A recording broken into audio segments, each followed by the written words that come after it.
Hey, hi guys. This is Spirit Journey.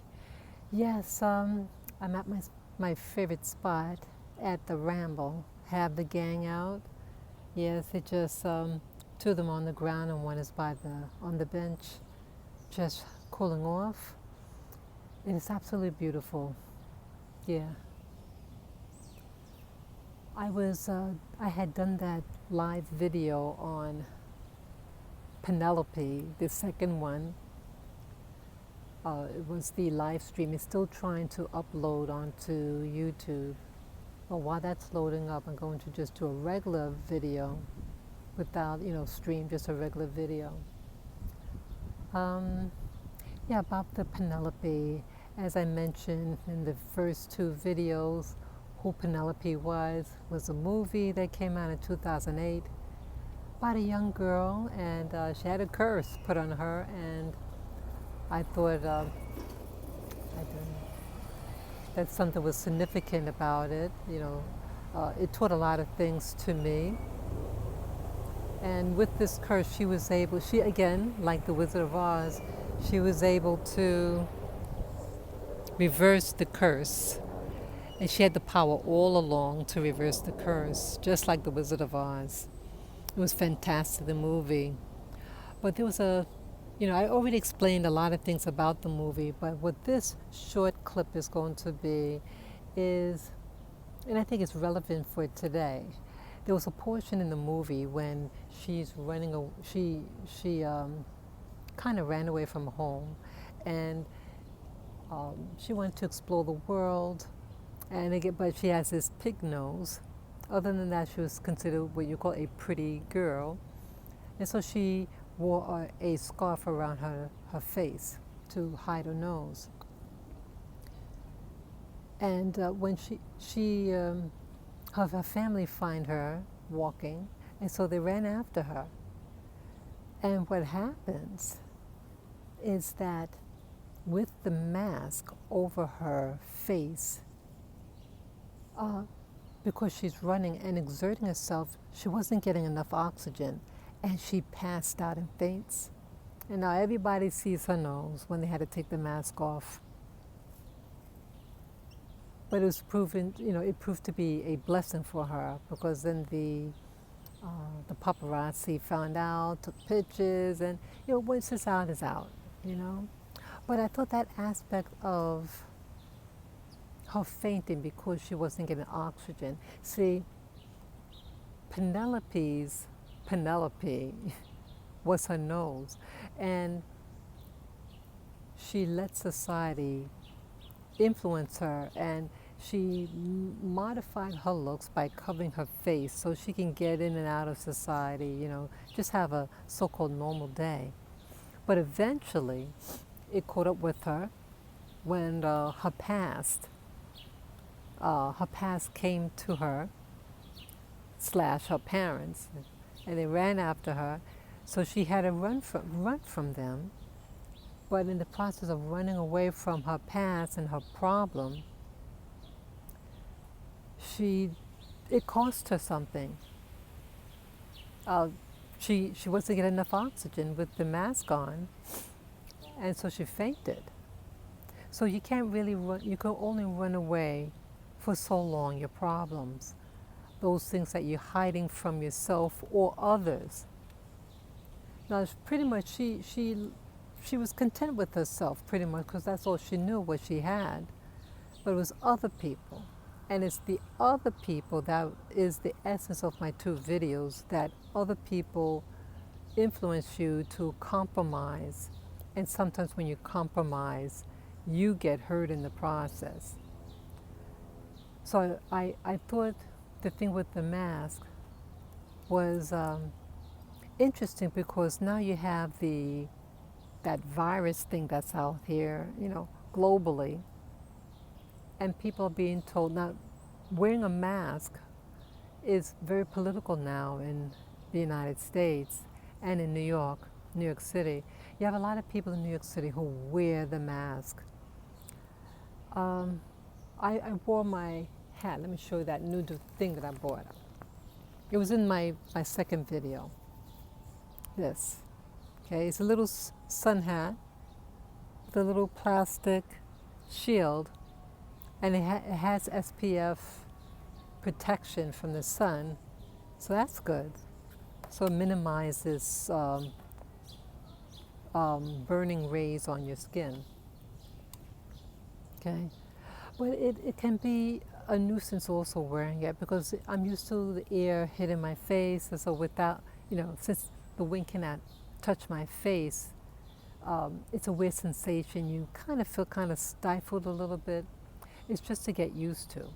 But still, wearing a mask is political now. And there were two stories in Asia where two young people had the mask, and I think they were doing an exertion, some sport activity, and they died. So you start to ask yourself that, okay, this virus that's out, it's not like the bubonic plague, it's a cold/flu virus. I mean, no one wants to get sick. And that's all that it really is. But it can potentially be causing life, causing people to get harmed with the mask. You had two people who died from it, exerting themselves, and they died. You had someone who's wearing their mask in their car, and they pass out and get in a car accident and die. So what is this thing all about? I mean, I heard that, the president of Brazil is now infected with the virus, and now he's wearing a mask. And it was because of that report that I went on the internet and bought this. I have to be honest. When I heard that he got sick, like he said that he was feeling funny and weak and tired and all this weird symptoms, he got tested, and he got tested positive for the virus. And so now he is wearing the mask. I really start wondering how much of this is hype. See, fear can cause disease. And they're saying, fear can cause disease. And they're calling anything now. Now they're saying that 1,000 people die every day. I think they said the U.S., either globally or the U.S. alone, 1,000 people die every day from the disease, that virus. I wonder how true that is, and I've talked about this before,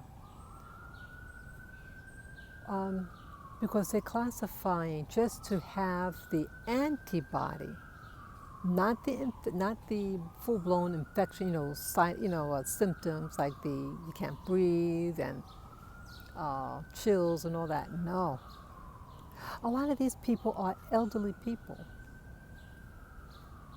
and they're going to get stuff. And if they're wearing this mask and they're not going outside, they actually could be dying because they're inside and they're fearful, because fear can kill.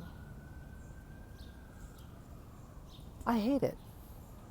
I really hate it. And seeing the girl in the movie, Penelope, fainting because she has the scarf around her face and she can't breathe.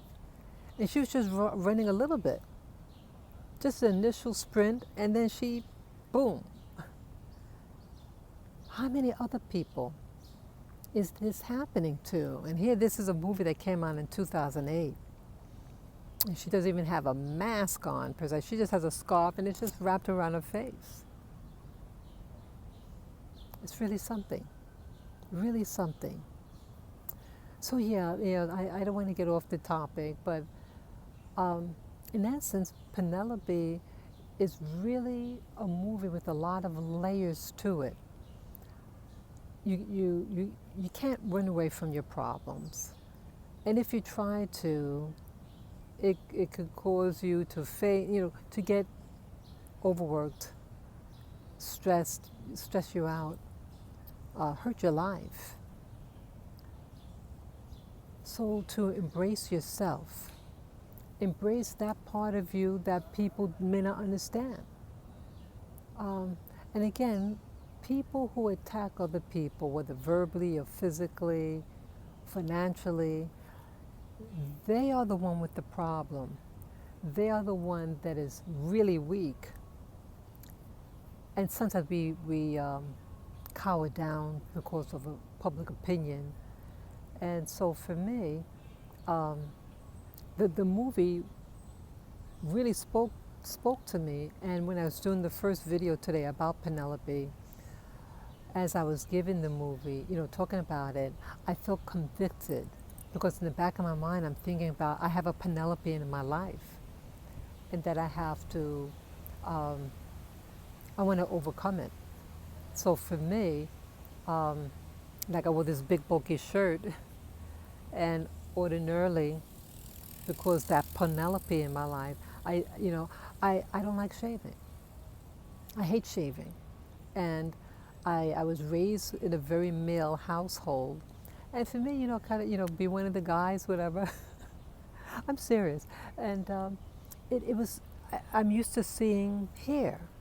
I actually like body hair. Always liked hair, and I think that's also why I got my dog, because I love hair. But to fully embrace yourself, and so I didn't feel a need to shave, and it was only public opinion. The first social thing that put awareness that my legs were hairy was when it was in the 1980s. I was going for a job interview, and I wore my pantyhose. Wore a suit and pantyhose, and but my legs weren't shaven. And the recruiter at an agency, she was very tactful. Excuse me. She was very tactful, and she said, you want to make sure that when you go to the interview, to make sure you don't have anything that could distract the interviewer, and make sure you're this and that. And she threw in, no body hair, things like that, So she worded it so tastefully, and I took the message. I think I might have gotten the job.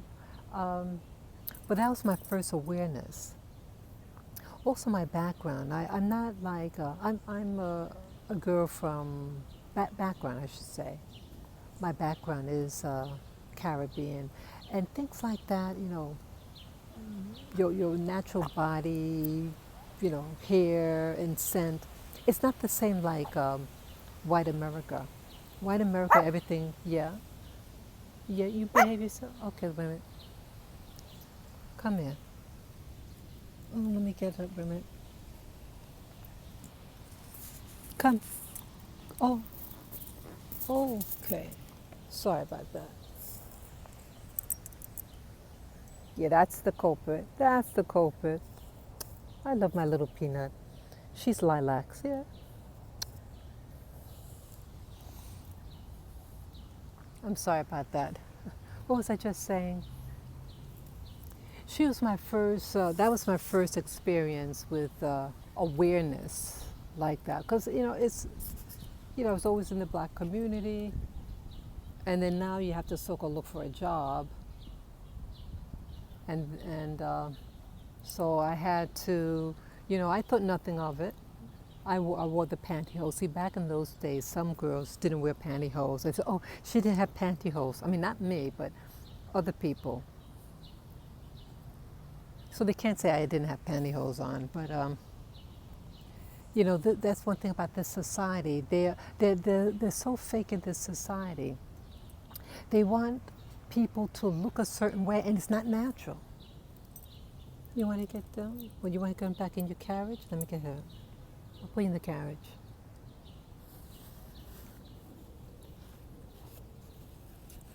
I'm not ready to leave if you're barking because you want me to leave.